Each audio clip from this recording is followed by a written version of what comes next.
বেশ কয়েকটা চক্র আছে, এটা আমরা আইডেন্টিফাই করেছি। আর এইসব ক্ষেত্রে যারা এই ব্যবসাগুলোর সাথে যারা জড়িত তারা যেন একটু সজাগ থাকে, আর যারা ব্যবসা করতেছে তাঁতিবাজার কেন্দ্রিক তাদের যেন তাদের কর্মচারী যারা আছে প্রত্যেকের, এটা নিয়ে আমরা কাজ করতেছি, এই কর্মচারীগুলোর ব্যাপারে যেন তারা নিজস্বভাবে ভেটিং করে প্রয়োজন হলে পুলিশের হেল্প নিয়ে যদি এটা কনফার্ম হয়ে তারা যেন এই কর্মচারীদের রাখে। তখন এই কর্মচারীগুলো নিয়ে কিন্তু বিভিন্ন সময় তথ্য দিয়ে তাদের এই কাজগুলো করাচ্ছে। এই হচ্ছে মূল মেসেজ, এটার জন্য কিন্তু আমার এখানে একটু আশা। এটাই হচ্ছে আমার এখন পর্যন্ত এই যে সবকিছু এখানে দেওয়া আছে, আপনারা হতে পাবেন। এখানে আমাদের কি কি উদ্ধার আছে, ছবি আছে, আর তাদের নামগুলো দেওয়া আছে। এটা একেবারে হচ্ছে মানে যেটা ওই যে ছিনতাইকারী বা ডাকাত চক্র, এর সাথে অন্য কোনো রকম আমরা কোনো কিছু পাইনি। এটা নিজস্ব স্বার্থে এরা বিভিন্ন সময় দেখা হলো জেলে থাকার কারণে বা একসাথে জেলে থাকছে, বা একই এলাকার কিছু লোকজন, খারাপ লোকজন যারা ঢাকাতে এসে অবস্থান করতেছে, এলাকায় হয়তো তাদের সম্পর্কে খোঁজ নিলে জানা যাবে তারা একেবারে ওই যে ওই চুরি ছিনতাইয়ের সাথে সম্পৃক্ততা ছিল। তো এরাই কিন্তু একসাথে হয়ে এই কাজগুলো করতেছে, এর সাথে কোনো রাজনীতি বা অন্য কোনো সম্পর্ক আমি পাই নাই। এর আগে যেটা আমরা বেশ কয়েকটা ঘটনায় আমার এলাকায় যেটা দেখেছি, যেটা ধানমন্ডি এলাকায় বা ওই যে মোহাম্মদপুরে কিছু ঘটলো, যেটা আমরা নিয়ে কাজ করেছিলাম। তো এগুলো নিয়ে যে আইন শৃঙ্খলা বাহিনীর সাবেক সদস্য যারা ছিল, বিভিন্ন সময়ে চাকরিচ্যুত হয়েছে, সে পুলিশ হতে পারে, র্যাব হতে পারে, বিজিবি, আর্মি, সবারই এরাই কিন্তু এর সাথে অনেকেই জড়িত আছে। তো এইটাতে আমরা এটা পাই না, এটা একটু ভিন্ন রকমের। এটা হচ্ছে এইখানে এখনো পর্যন্ত এরকম কোনো কিছু আমরা পাই না। এটা যে জাস্ট এরা এই কাজে এরা পেশায় এটা এদের। এখন আমি মূল হোতাটা আমি বলি, মূল হোতার যেগুলো আছে যে মিন্টু হালদার এবং এর সাথে আরেকজন আছে, ওই দুইটা হালদার আছে, নির্মল হালদার, এগুলো মোটামুটি সমন্বয় করে। তবে মূল যেটা এদের হচ্ছে 4-5টা গ্রুপ, এই চক্রের 4-5টা গ্রুপ আলাদা আলাদা কাজ করে এবং মাঝে মাঝে একত্রিত হয়ে কাজ করে। এটা যখন যেটা সময় প্রয়োজন এরা করে আর কি। এদের সমন্বয়ক যারা ছিল, যে আছে, তাকে আইডেন্টিফাইড কিন্তু এখনো পর্যন্ত আমরা ধরতে পারি, তবে ওটা আমাদের ইয়েতে আছে, পারবো ইনশাল্লাহ। 4-5টা গ্রুপ সক্রিয় আছে, 4-5টা বলা যাবে না, এরা 4-5টা গ্রুপে ভাগ হয়ে মাঝে মাঝে এক একটা গ্রুপে এরা 7-8 জন থাকে, এক একটা গ্রুপে 7-8 জন থাকে। আচ্ছা, যারা ব্যবসা করে আসলে, যে ব্যবসায়ী তো ভিকটিম হচ্ছে ব্যবসায়ী, বা ব্যবসায়ের সাথে যারা হয়তো ব্যবসায়ের প্রতিনিধি যে আছে সে ভিকটিম হচ্ছে। এখন ব্যবসা করতেছে, মনে করেন যে এই বসুন্ধরা কনভেনশন সেন্টারে যে ব্যবসায়িক প্রতিষ্ঠান, তার কোনো একটা প্রতিনিধিকে ঘরে পাঠাচ্ছে। এখন সেই ব্যবসায়ী তো আর এটা নিশ্চয়ই তারই তো জিনিসপত্র, মালামাল তার। এইটা হয়তো বা যে ওই যে এই যাকে পাঠালো সে হয়তো 2-1টা জায়গায় থাকতে পারে, আমি জানি না।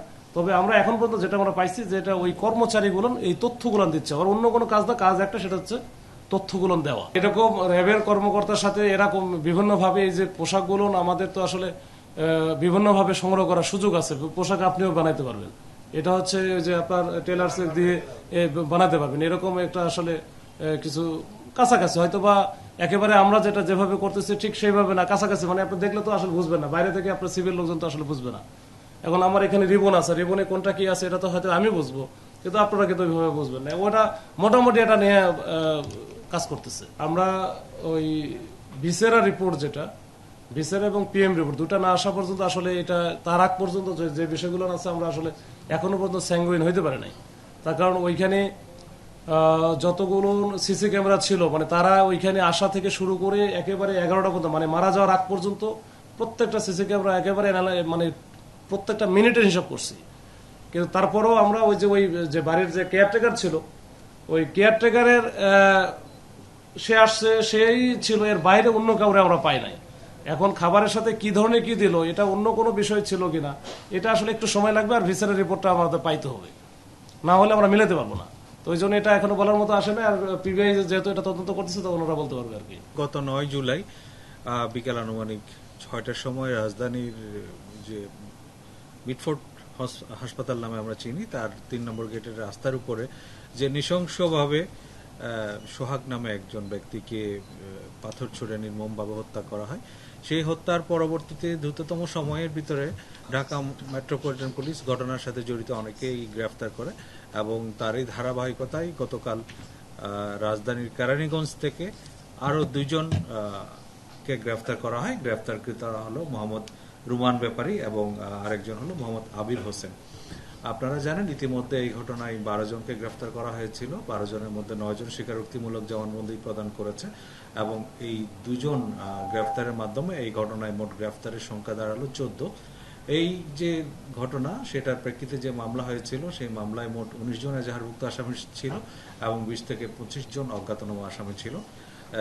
এজাহার নামে 19 জনের মধ্যে 9 জন আমরা গ্রেফতার করতে সক্ষম হয়েছি এবং ঘটনার সময় যে নির্দয়ভাবে যে পাথর নিক্ষেপকারী অভি তাকেও আমরা গ্রেফতার করেছি। এই ঘটনায় যে অন্যান্য যে আসামি রয়েছে তাদেরকেও আমরা গ্রেফতারের প্রচেষ্টা অব্যাহত রেখেছি। আশা করি এই ঘটনার সুষ্ঠু তদন্ত এবং প্রকৃত রহস্য উদ্ঘাটনের মাধ্যমে আমাদের যে পুলিশ রিপোর্ট সেটা বিজ্ঞ আদালতে আমরা যথাসময়ে প্রেরণ করতে সক্ষম হব। আর একটা বিষয় যেটা আমাদের যে নিয়মিত কার্যক্রম সেই সম্পর্কে আমি একটু বলতে চাই। তার আগে গুলশানে আপনারা জানেন সম্প্রতি 50 লক্ষ টাকা চাঁদাবাজির একটা চাঞ্চল্যকর মামলা রেকর্ড করা হয়। সেই মামলার প্রেক্ষিতে গতকাল যে জান আলম অপু নামে একজনকে গ্রেফতার করা হয় এবং তার গ্রেফতারের পরবর্তীতে তার বক্তব্য এবং তার দেখানো মতে তার মোহাম্মদপুরের বাসা থেকে একটি মোটরসাইকেল উদ্ধার করা হয় এবং সেই যে মোটরসাইকেলটি গত 17 জুলাই নতুন কেনা হয়েছে মর্মে সে বলেছে এবং প্রাথমিকভাবে এই মোটরসাইকেল কেনার অর্থের উৎস এবং সবকিছু আমরা খতিয়ে দেখছি এবং এই ঘটনার সাথে জড়িত অন্যান্য যারা রয়েছে তাদেরকেও আইনের আওতায় নিয়ে আসার জন্য চেষ্টা করছি। আর গত 24 ঘন্টায় আমাদের ঢাকা মেট্রোপলিটন পুলিশের 549টি টহল কার্যক্রম চলমান ছিল। তার মধ্যে রাতের বেলা 332টি এবং দিনে 217টি টিম কাজ করেছে এবং গত 24 ঘন্টায় বিভিন্ন অপরাধে জড়িত থাকার অভিযোগে 222 জনকে গ্রেফতার করা হয়। এই একই সময়ে একটি দেশীয় রিভলভার, একটি বিদেশি পিস্তল, একটি ম্যাগাজিন, 4 রাউন্ড গুলি, একটি কাভার্ড ভ্যান, একটি প্রাইভেট কার, একটি মোটরসাইকেল, 21টি মোবাইল ফোন, 10,445 টাকা উদ্ধার করা হয়। এছাড়া 330 পিস ইয়াবা, 8 কেজি 630 গ্রাম গাঁজা এবং 70 বোতল ফেন্সিডিল সহ আরও কিছু দেশীয় মাদকদ্রব্য উদ্ধার করা হয়। ঢাকা মহানগর এলাকার আইনশৃঙ্খলা পরিস্থিতি স্থিতিশীল রাখার জন্য আমরা যথাসাধ্য চেষ্টা করছি এবং আমাদের যে নিয়মিত কার্যক্রম সেটা আরও বেগবান করা হয়েছে। আশা করি আইনশৃঙ্খলা পরিস্থিতি বর্তমান যে অবস্থা তা আরও উন্নতি হবে। আর একজন প্রশ্ন করেছেন যে ভাটারা থানার যে ঘটনা, গত 8 জুলাই ভাটারা থানার একটা ঘটনাকে কেন্দ্র করে একটি মামলা রুজু হয়েছে। ইতিমধ্যে আপনারা জানেন বসুন্ধরার ক্যাবি কনভেনশন সেন্টারে বিদেশে লোক পাঠানোর নাম করে একটা প্রশিক্ষণ কর্মসূচি আয়োজন করা হয়েছিল। এই প্রশিক্ষণের আড়ালে অন্য কিছু বিষয় ছিল বলে আমাদের কাছে গোয়েন্দা তথ্য পাওয়া যায়। সেই প্রেক্ষিতে এই মামলা ইতিমধ্যে 22 জনকে গ্রেফতার করা হয়েছে এবং তাদেরকে আদালতে প্রেরণ করা হয়েছে। এই ঘটনার সাথে জড়িত অন্যান্য যারা রয়েছে এবং এই ঘটনার আসলে প্রকৃত অন্য আরো কি কি কারণ রয়েছে সেগুলো খতিয়ে দেখতে আমরা এখন কাজ করছি। ধন্যবাদ সবাই। জি,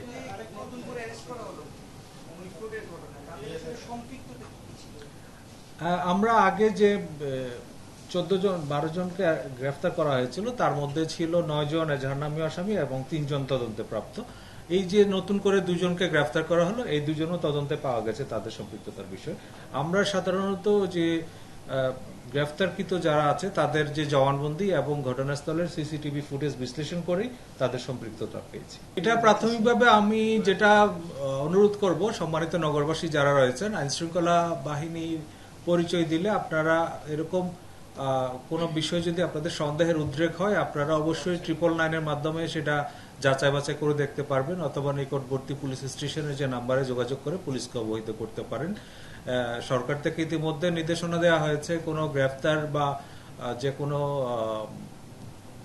প্রক্রিয়ায় কাউকে আটকের বিষয়ে তাদের পরিচয়পত্র প্রদর্শন করা এবং এইগুলো নিশ্চিত হয়ে আপনারা কাজ করবেন এবং প্রয়োজনে পুলিশকে সহায়তা করবেন। আর যদি কোনো ক্ষেত্রেই কোনো রকম সন্দেহের উদ্রেক হয় সেটা অবশ্যই যাচাই বাছাই করে নেবেন। দেখেন এগুলো কিছু আপনার বিচ্ছিন্ন ঘটনা এবং এক্ষেত্রে যারা অপরাধীরা অনেক সময় নানা ধরনের কৌশল অবলম্বন করে, এটা হয়তো সেরকম কিছু অপকৌশল, এগুলোতে বিভ্রান্ত হওয়ার কোনো কারণ নেই। যদি কেউ কোনো অস্বাভাবিক কোনো কিছু করে সেটা মনে হলে আপনারা তাৎক্ষণিকভাবে পুলিশের সহায়তা দিতে পারেন। ভাটারা থানার ক্যাবি কনভেনশন হলে যে ঘটনা সেটার বিষয়ে ভাটারা থানায় একটা মামলা রুজু করা হয়েছে এবং এই মামলায় এই পর্যন্ত 22 জনকে গ্রেফতার করা হয়েছে। এখানে কার কি সংশ্লিষ্টতা ছিল সেটা যাচাই বাছাই করা হচ্ছে। আমরা বিষয়টা খুব গুরুত্ব দিয়ে তদন্ত করছি। আপনারা জানেন যে আগস্ট মাস শুরু হয়েছে। আগস্ট মাস বিভিন্ন সময় বিভিন্ন আমরা দেখি যে এটা ঘটনাবহুল মাস। তো এই আগস্ট মাসকে কেন্দ্র করে অনেকের মধ্যে আশঙ্কা আছে, বা বিভিন্ন রকমের যে পত্র পত্রিকাও বিভিন্ন রকমের আশঙ্কা বা বিভিন্ন শঙ্কার কথা বলা হচ্ছে। তো আমাদের দিক থেকে আপনারা জানেন আগামীকালকে কিন্তু বেশ কয়েকটা বড় বড় প্রোগ্রাম আছে। কেন্দ্রীয় শহীদ মিনারে এনসিপির প্রোগ্রাম আছে, শাহবাগ মোড়ে ওইখানে ছাত্রদলের প্রোগ্রাম আছে, আবার সোহরাওয়ার্দী উদ্যানে একটা বড় প্রোগ্রাম অলরেডি চলছে, এটা 5 তারিখ পর্যন্ত চলবে, এটা বাংলাদেশ ছাত্র শিবিরের একটা প্রোগ্রাম। তো এইটা নিয়ে এমনিতে সবসময় একটা মানে বেশ রাস্তাঘাটে বা মাঠে একটু সরগরম আছে। এর বাইরে যে সংখ্যাগুলো আছে, সংখ্যার ব্যাপারে মার্কেটে যেটা প্রচলিত আছে যে এই সময় কি হবে না হবে, এইসব বিষয়গুলো নিয়ে পুলিশ খুবই অ্যাক্টিভ। এটা স্যার আমরা একটু আগে মিটিং করে আসলাম, স্যারও বলে দিল যে এটা বলতো, মানে বলে দাও যে আমাদের প্রত্যেকটা টিম, প্রত্যেকটা থানা, প্রত্যেকটা ইউনিট যেগুলো আছে তারা কাজ করতেছে। এবং আমরা যেটা কাজ করছি যে আবাসিক হোটেল বা কোনো মেস বা যে কোনো অনেক যারা আপত্তিত সরকারের সময় অনেক নেতা কর্মী বা যারা আছে, যে তাদের হয়তো অনেক ফ্ল্যাট আছে যারা এক একজনের নামে 5টা 7টা 8টা করে, যেটা তাদেরকে হয়তো এখানে রাখার ব্যবস্থা করা হয়। এসব প্রত্যেকটা জায়গায়, ইভেন যে কিছু বস্তি এলাকা আছে বা যেগুলো যেখানে হয়তো বা এই যে এই ধরনের তৎপরতা চলতে পারে, যেটা নাশকতা, তো এই ধরনের প্রত্যেকটা জায়গায় কিন্তু আমরা কাজ করছি এবং প্রত্যেকটা চিরুনি অভিযান চলতেছে।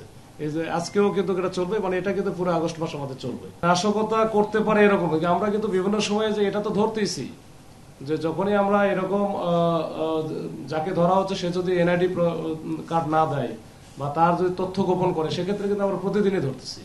এটা শুধু আমাদের ডিভিশন না, প্রত্যেকটা ডিভিশন এটা কাজ করতেছে, যেটা ডিটারেন্স হিসেবে কাজ করে। এখন আমি যদি এখানে কেন আসছি, আমার পরিচয় কি, এটা যদি আমি না দিতে পারি, তার মানে আমার মধ্যে অন্য কোনো সমস্যা আছে। তো সেটা আমরা ওইটার জন্য যেটা আইনগত ব্যবস্থা নেওয়া দরকার সেটা কিন্তু আমরা নিচ্ছি।